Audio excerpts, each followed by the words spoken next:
Details చూద్దాం. గల్లంతైన air Asia విమాన శకలాలు కనిపించాయని ఓ మీడియా సంస్థ పేర్కొంది.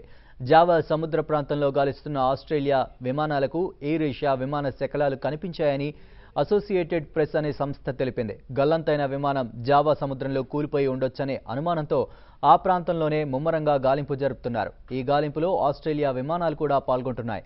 ఆస్ట్రేలియా విమానాల్లో గాలిస్తున్న వారికి ఎయిర్ ఏషియా విమాన శకలాలు సముద్రంలో తేలియాడుతూ కనిపించాయని ఆ సంస్థ పేర్కొంది. అయితే ఈ వార్తలను ఆ ఎయిర్లైన్స్ కంపెనీ అధికారికంగా ధృవీకరించలేదు.